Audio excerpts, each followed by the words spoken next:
All right, welcome back to the hideout. All right, this is take 5, I think. I don't edit, so I just reshoot the videos. So this one's about this battery pack specifically. It is a 48 volt, 280 amp hour lithium iron phosphate battery pack that I built from cells that I got from Alibaba, and an 80 amp JK BMS with active balancing. It's about, I don't know, 600 millivolt balance. So over the winter, I noticed I had a massive capacity issue. I think I was only getting 170 amp hours out of this pack, which is really alarming. So I assumed I had a couple of bad cells. I was always curious about the quality that I was getting, out of China. If these were B grade cells or whatever. So I took a close look at, some of the charge characteristics, the balance, the this, the that, and I assumed I had a bad cell.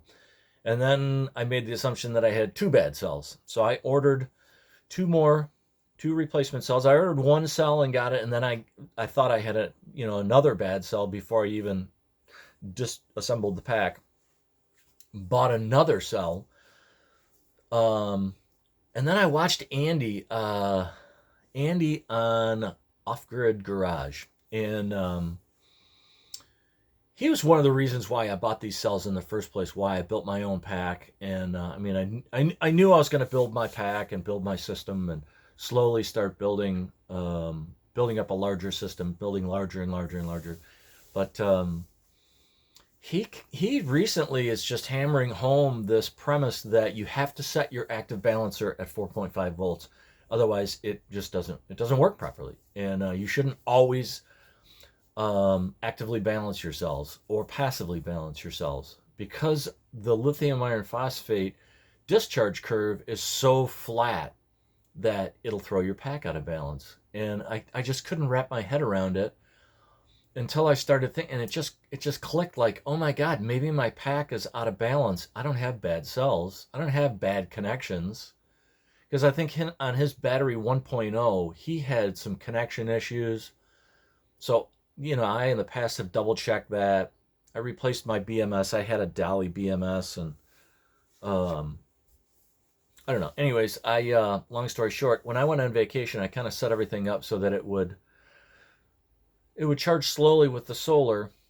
I I uh, I was only charging with 1 kilowatt of solar, and I was gone for about 3 weeks. And I was hoping that when I got back, my pack would be balanced or pretty close. And sure enough, it was. I had 5 cells. Cell number 1, 5, 6, 10, and 11 were a little low.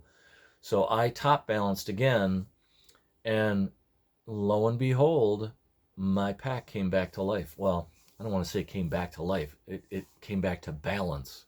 And that was the root cause of my whole problem. I still cannot believe that my pack, that active balancer circuit pulled between, I swear it was over 80 amps. I don't remember the exact number, but I think I got to around 180 amp hours out of it, 170, 160, 170 out of it. But I was like 80 or 100 amp hours shy of where I should have been. But I don't put a lot of faith in my capacity monitor, or the one on the JK. I mean, you kind of got to trust something. I trust the one on the JK, but I just can't believe that they were that one cell. Well, there's about 5 of them, but one of them was that far out of balance. There's one cell that caused my BMS to shut off, and or I think I almost got to the point where it would shut off. I got